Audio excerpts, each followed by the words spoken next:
Hello friends, இன்றைக்கி நம்ம சேனலில் ஒரு முக்கியமான ஜோதிட தாள்களை தான் இப்போ இந்த வீடியோவில் அதிரடியாக பார்க்க போகிறோம். அதிரடியாக பார்க்குறதுக்கு முன்னாடி என்ன ஜோதிட தாள்கள் பார்க்க போகிறோம் அப்படிங்கிறத இன்ட்ரோவில் ஷேர் பண்ணுறேன். என்ன பார்க்க போகிறோம் அப்படிங்கிறத இன்ட்ரோவில் தெரிஞ்சுக்குங்க. அதுக்கப்புறமேட்டு மற்றதை நாம் அதிரடியாக பார்க்கலாம். ஆக்சுவலி பார்த்தீங்கன்னு வச்சுக்கோங்களேன், இப்போ 2026 7வது மாதமான ஜூலை மாதமானது முடிவடைந்து 8வது மாதமான மிக முக்கியமான ஆகஸ்ட் மாதமானது பிறந்து நடந்துட்டுருக்கு. ஸோ இந்த ஆகஸ்ட் மாதம் சாதாரண மாதம் கிடையாது. மிக மிக மிக மிக மிக சாதாரண ஒரு மாதம். ஸோ சாதாரண மாதம்னு சொல்கிறது எப்படி சொல்கிறேன்னா, இந்த மாதம் நிறைய முக்கியமான கிரக மாற்றங்கள் இருக்குது. அதனால் இந்த மாதம் சாதாரண மாதம் இல்லைங்கிறது தான் சாதாரண மாதம்னு சொல்லிட்டேன். ஸோ மிகப்பெரிய ஆபத்தெல்லாம் முடிந்து துலாம் ராசிக்காரங்களுக்கு ஆகஸ்ட் 3க்கு பிறகு விதிப்படி உங்கள் வாழ்க்கை மாறப்போகுது. அதுக்கு காரணம் கிரகங்களுடைய பயிற்சிகள் தான். ஸோ அப்படி என்ன கிரக பயிற்சி நடக்க போகுது அப்படிங்கிறத தான் இந்த வீடியோவில் உங்களுக்கு சொல்ல போகிறேன். ஸோ அதோடு துலாம் ராசிக்காரங்களுக்கு பிறக்கக்கூடிய ஆகஸ்ட் எப்பயுமே செழுமையாக இருக்கிறதுக்கு ஆன்மீக ரீதியாக சில பரிகாரங்களும் செய்ய வேண்டும். அது என்ன பரிகாரம், அதை எப்படி செய்யணும், அதை செய்கிறதுனால வாழ்க்கை எப்படி மாறும் அப்படிங்கிறதையும் சொல்ல போகிறேன். எல்லாமே இந்த வீடியோவில் தெரிஞ்சுக்குங்க. இந்த வீடியோ ரொம்பவே யூஸ்ஃபுல்லாக இருக்கும். ஸோ வீடியோவை நீங்கள் ஸ்கிப் பண்ணாமல் பார்த்தீங்கன்னா மட்டும்தான் உங்களுக்கு நான் என்ன சொல்ல வரேன் அப்படிங்கிறத நீங்கள் தெரிஞ்சுக்க முடியும். அதனால் வீடியோவை ஸ்கிப் பண்ணாமல் பாருங்கள். ஸ்கிப் பண்ணாமல் மட்டும் இருக்காதீங்க. ஸ்கிப் பண்ணி பார்க்காதீங்க. முதல்ல உங்களுக்கு இந்த மாதம் உங்களுக்கு அதிர்ஷ்டமாக இருக்க என்ன பரிகாரம் செய்யணும் அப்படிங்கிறத சொல்கிறேன். என்ன பரிகாரம் செய்யணும் அப்படிங்கிறத முதல்ல தெரிஞ்சுக்குங்க. ஏன்னா அதுக்கப்புறமேட்டு தான் உங்களுக்கு மற்றதை நீங்கள் பார்க்குறது ஈஸியாக இருக்கும். அதனால் முதல்ல உங்களுக்கு பரிகாரம் சொல்லிடுறேன். ஏன்னா இந்த மாதம் நீங்கள் உங்களுக்கு அதிர்ஷ்டம் பெறணும்னா கண்டிப்பாக இந்த பரிகாரத்தை பார்த்தீங்கன்னு வச்சுக்கோங்களேன், நீங்கள் பண்ணி தான் ஆகணும். அப்படி பண்ணும் போது தான் பார்த்தீங்கன்னு வச்சுக்கோங்களேன் உங்களுக்கு நல்லது நடக்கும். ஸோ பண்ணாமல் இருந்தீங்கன்னா கண்டிப்பாக உங்களுக்கு நல்லது நடக்காது. அதனால் முதல்ல பரிகாரம் என்னங்கிறத பார்த்துடலாம். அதுக்கப்புறமேட்டு உங்களுக்கான பலனை பார்க்கலாம். ஸோ இப்போ வாங்க முதல்ல பரிகாரத்தை அதிரடியாக இந்த வீடியோவில் பார்க்கலாம். இதை உங்கள் ராசிக்காரங்க எந்த நட்சத்திரத்தில் பிறந்திருந்தாலும் செய்ய வேண்டும். இவங்க தான் செய்யணும் அவங்க தான் செய்யணும் அப்படிங்கிறது கிடையாது. யார் வேண்டுமானாலும் செய்யலாம். அதாவது துலாம் ராசிக்காரங்க எந்த நட்சத்திரத்தில் பிறந்திருந்தாலும் செய்யலாம். ஆக்சுவலி பார்த்தீங்கன்னு வச்சுக்கோங்களேன், நாம் தூங்கி விழுந்து எழக்கூடிய ஒவ்வொரு நாளுமே பார்த்தீங்கன்னு வச்சுக்கோங்களேன் நமக்கு முக்கியமான நாள் என்று சொல்லலாம். அதாவது ஒவ்வொரு நாளுமே நமக்கு முக்கியமான நாள் தான். நம்ம விழித்து எழக்கூடிய ஒவ்வொரு நாளுமே நமக்கு வரம் என்று கூறலாம். ஒவ்வொரு நாளுமே நல்ல விதமாக போக வேண்டும் என்ற எண்ணம் நம்ம ராசிக்காரங்க ஒவ்வொருவருக்குமே இருக்கும். ஒரு வருடம் தொடங்கும் போது, ஒரு மாதம் தொடங்கும் போது, ஒரு வாரம் தொடங்கும் போது, ஒரு நாள் தொடங்கும் போது என ஒவ்வொரு தொடக்கமும் நமக்கு நல்லதாக இருந்து விட்டால் மீதி இருக்கக்கூடிய கால நேரம் முழுவதும் நல்லதாகவே இருக்கும் அப்படிங்கிற நம்பிக்கையிலே நிறைய பேர் வாழ்வோம். அப்படி மாதம் பிறக்கும்போது இப்போ நான் சொல்லக்கூடிய இந்த கயிறை கையில் கட்டி கொண்டால் போதும், இந்த மாதம் முழுவதும் நீங்கள் தொட்ட காரியம் எல்லாமே வெற்றி அடையும். சரி, ஆன்மீக சார்ந்த இந்த கயிறு பரிகாரத்தை தெரிந்து கொள்வதற்கு முன்பு வாழ்க்கையில் வெற்றியை எப்படி சீக்கிரம் அடைவது, நம்ம குறிக்கொள்ள தடைகள் வராமல் இருக்க என்ன செய்வது, நம்மளுடைய எண்ணங்களை எப்படி மாற்றினால் முயற்சிகளை தடை வராமல் இருக்கும் என்பதை பற்றி ஒரு சின்ன மேனுஃபேக்சர் மெத்தடை முதல்ல உங்களுக்கு சொல்கிறேன். அதை தெரிந்து கொள்ளுங்க. பிறகு இந்த ஆன்மீக சார்ந்த கயிறு பரிகாரத்தையும் பார்த்தரலாம். எண்ணம் போல் வாழ்க்கை என்ற ஒரு பழமொழி இருக்கு. நமது எண்ணங்கள் தான் நமக்கு வினையாக நமது வாழ்க்கை கேள்விக்கு விடையாக வருகிறது. எனவே நம்மளுடைய எண்ணங்களுடைய வெளிப்பாடு எப்படி இருக்கிறதோ நம்மளுடைய வாழ்க்கையும் அப்படிதான் இருக்கும். எண்ணங்களை நேர்மறையாக வைத்துக்கொண்டு நேர்மறையான விஷயங்களை சிந்திக்கும் போது நம்மளுடைய வாழ்க்கை பாதை நல்லபடியாக செல்லும்.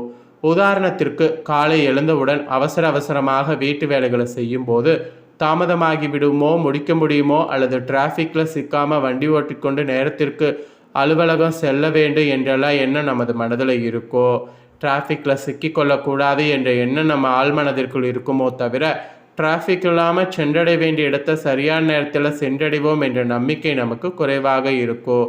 இந்த நம்பிக்கையை உயர்த்தக்கூடியது தான் மேனிஃபெக்ஷன். நேர்மறையான எண்ணத்தோடு டிராஃபிக்கில் சிக்கிக்கொள்வோமா என்ற எண்ணத்தை தவிர்த்து விட்டு நீங்கள் செல்லக்கூடிய இடத்திற்கு சரியாக சென்று விடுவோம் என்ற நம்பிக்கை உங்களுடைய ஆழ்மனதில் எப்போது தோன்றுகிறதோ அப்போது நீங்கள் வாழ்க்கையில் ஜெயித்து விட்டதா அர்த்தம். அதனால் அந்த எண்ணத்தை கொண்டு வர்றது தான் ஃபஸ்ட்டு உங்களோட வேலையாக இருக்கணும். அப்புறம் இந்த பரிகாரத்தை இப்போ வாங்க பார்க்கலாம். இந்த பரிகாரத்தை நீங்கள் மாதம் முதல் நாளில் ஒரு கோவில் அமர்ந்து செய்யணும். இதனை நீங்கள் வார வாரம் மேற்கொள்வதன் மூலம் புத்துணர்ச்சியை வளர்த்து கொள்ள முடியும். ஸோ வாரம் செய்ய முடியாட்டியும் மாதம் ஒரு முறையாவது வந்து செய்திடுங்க. ஏன்னா மாதம் ஒரு முறை செய்தால் கூட பார்த்தீங்கன்னு வச்சுக்கோங்களேன், இதுக்கு நல்ல பலன் வந்து இருக்குது. ஸோ மாதம் ஒரு முறை பார்த்தீங்கன்னு வச்சுக்கோங்களேன், இதை வந்து செய்திடுங்க. இப்போ ஆகஸ்ட் பிறந்துருச்சா ஒன்றும் பிரச்சனை இல்லை. இப்போ நீங்கள் பார்த்தீங்கன்னு வச்சுக்கோங்களேன், பரிகாரத்தை வந்து செய்கிறது ரொம்ப ஈஸியாகவே இருக்கும். ஸோ இதை வந்து நீங்கள் செய்யும்போது இறைவனை பிரார்த்தித்து கையில் வந்து சிகப்பு இல்லைனா கருப்பு கயிறை வந்து உங்கள் கையில் கட்டிக்கொள்ளுங்க. இந்த வாரம் உங்களுக்கு எப்படி செல்கிறது என்று நீங்களே பாருங்கள். கடந்த வாரம் நீங்கள் எதிர்கொண்ட பிரச்சனைகளோ இந்த வாரம் தீர்வு கிடைத்து விடும். இந்த வாரம் வெற்றி கிடைக்கக்கூடிய வாரமாகவும் திகழும். அந்த கயிறு வந்து 7 முடிச்சு போட்ட கயிறு மாதிரி இருக்கணும். அது சிகப்பு இல்லைன்னா கருப்பு நிறத்தில் கட்டிக்கொள்ளுங்க. நீங்கள் மனதில் எந்த குறிக்கோளை வைத்து 7 முடிச்சு போட்டிங்களோ அந்த வந்து இந்த வாரத்திற்குள் நீங்கள் செய்து முடித்து விடுவீங்க. இந்த கயிறை பார்க்கும் போதெல்லாம் முடிச்சு போட்ட வேலைகள் சீக்கிரம் முடிக்க வேண்டும் என்ற எண்ணம் தோன்றும். அந்த எண்ணம் உங்களுடைய சுறுசுறுப்புக்கு தூண்டுதலாக இருக்கும். பிள்ளையார் கோவில், சிவன் கோவில், அம்மன் கோவில், எந்த கோவில் அமர்ந்து இந்த பரிகாரத்தை நீங்கள் செய்து கொள்ளலாம். அடுத்த வாரம் கோவில் சென்று கயிறை புதுப்பித்து கொள்ளலாம். அதாவது பழைய கயிறை நீக்கி புதிதை கட்டி கொள்ளலாம். இவ்வாறு 4 வாரம் செய்வதன் மூலம் இந்த மாதம் முழுவதும் உங்களுக்கு சுபமானதாக இருக்கும். வாரம் செய்ய முடியாதவங்க மாதம் ஒரு முறை செய்தால் கூட போதும்.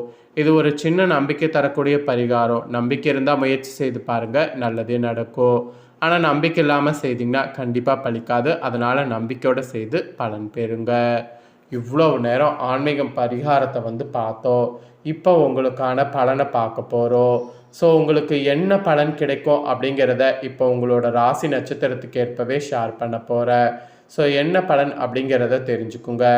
முதல்ல உங்களுக்கு கிரகநிலை எப்படி அமைஞ்சிருக்கு அப்படிங்கிறத சொல்லிடுறேன். கிரகநிலை எப்படி அமைஞ்சிருக்கு அப்படிங்கிறத தெரிஞ்சுக்குங்க. ஏன்னா கிரகநிலைகள் அமைந்த அடிப்படையில் தான் உங்களுக்கு பலன்களே குறிப்பிடப்படுது. வாங்க கிரகநிலைகள் என்னங்கிறத ஃபஸ்ட்டு பார்க்கலாம்.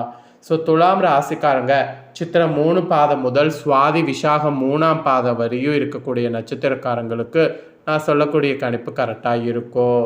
உங்களுக்கு கிரகநிலை பார்த்தீங்கன்னா பஞ்சமஸ்தானத்தில் சனி வகரத்தோடு, ரணருண ரேகஸ்தானத்தில் ராகு, அஷ்டமஸ்தானத்தில் செவ்வாய் குரு, பாக்கியஸ்தானத்தில் சந்திரன், தொழில் ஸ்தானத்தில் சூரிய புதன் வகரத்தோடு, சுக்கரன், ஐனசைன போகஸ்தானத்தில் கேது, இந்த மாதிரி கிரகநிலைகள் உங்களுக்கு அமைஞ்சிருக்கு. கிரகநிலைகள் இப்படி அமைந்த அடிப்படையில் தான் உங்களுக்கு பலன்களே குறிப்பிடப்படுகிறது. வாங்க என்ன பலன்கள்ங்கிறத பார்க்கலாம். எதையுமே கணக்கு பார்த்து செய்யக்கூடிய துலாம் ராசி என்பர்களே, இந்த மாதம் தடைப்பட்டிருந்த திருமணம், தடைப்பட்டிருந்த கல்வி என தடையாக இருந்த அனைத்து காரியங்கள்லையுமே தடைகள் நீங்கி உங்களுக்கு நிறைய விலகி ஒன்றன் பின் ஒன்றாக எல்லாமே சிறப்பாக நடக்கும். அதாவது தடையாக இருந்த அனைத்து காரியங்களுமே தடைகள் விலகி ஒன்றன் பின் ஒன்றாக சிறப்பாக நடக்கும். கடுஞ்சொற்களை பேசுவதை தவிர்ப்பது நல்லது. அதோடு நீங்கள் அப்படி பேசுவதை தவிர்க்காமல் இருந்தீங்கன்னா அது உங்களுக்கு பாதிப்பை ஏற்படுத்தும். அதை தவிர்த்திங்கன்னா உங்களுக்கு பாதிப்பு வந்து இருக்காது. அதனால் உங்கள் மதிப்பும் உயரும். குடும்பத்தில் தாய் வழி உறவினர்களோடு இருந்து வந்த கசப்பு நீங்கும். அது மட்டும் இல்லாமல் வீடு வாகன யோகம் இது எல்லாம் சிறப்பாக அமையும். பிள்ளைகள் இல்லாதவர்கள் பாக்கியம் கெட்டும். பிள்ளைகள் உங்கள் மேல் பாசமாக இருப்பாங்க. ஆனாலும் நீங்கள் அவர்கள் மேல் சின்ன சின்ன பயங்களை கொண்டிருப்பீங்க. அவர்கள் மனசாட்சிக்கு பயப்படுவீங்க. உஷ்ண சம்மந்தப்பட்ட வியாதிகள் வரலாம். ஸோ அதனால் கவனமாக இருக்கணும். அது மட்டும் இல்லாமல் உத்தியோகத்தில் இருக்கிறவங்களுக்கு வேலை செய்யக்கூடிய இடத்துல நல்ல பெயர் கிடைக்கும். சிலருக்கு அவார்ட்கள் கிடைக்கும். அது மட்டும் இல்லாமல் தொழில் செய்பவர்கள் எங்கு முதலீடு செய்வதாக இருந்தாலும் தகுந்த ஆலோசகரிடம் ஆலோசனை பெற்று செய்யுங்க. நீங்களாகவே எதிலும் முயற்சி செய்து பார்த்தல் கூடாது. அப்படி செய்தீங்கன்னா அது உங்களுக்கு ஏதாவது ஒரு வகையில் பாதிப்பு ஏற்படுத்தும். அதனால் அந்த மாதிரியெல்லாம் வந்து இறங்கக்கூடாது. ஸோ இந்த மாதிரி நிறைய கவனமாக இருக்க வேண்டும் அப்படிங்கிறது உங்களுக்கு குறிப்பிடப்படுது. ஸோ இந்த மாதிரி கவனமாக இருக்க பாருங்கள். ஸோ எந்த அளவுக்கு கவனமாக இருக்கிறீங்களோ அந்த அளவுக்கு உங்களுக்கு நல்லது. ஸோ இதெல்லாம் தாங்க உங்களுக்கான பலன்கள். இதற்கேற்ப நடந்து பலன் பெறுங்க. இதை நீங்கள் பார்த்தது போல் உங்கள் ஃப்ரெண்ட்ஸ் ஃபேமிலி இருக்கவங்களும் பார்க்கணுன்னு நினச்சிங்கன்னா வீடியோ லைக் பண்ணி ஷேர் பண்ணுங்கள். அவங்களும் துலா ராசிக்காரங்களாக இருந்தால் பார்த்து பயன்பெறட்டும். இதே போல் புதிய தகவல்களை தெரிந்து கொள்ள சேனலை சப்ஸ்கிரைப் பண்ணுங்கள், கூட பெல் பண்ண ப்ரெஸ் பண்ணுங்கள். சுவாரஸ்யமாக வேறு ஒரு வீடியோவில் உங்களை சந்திக்கிறேன்.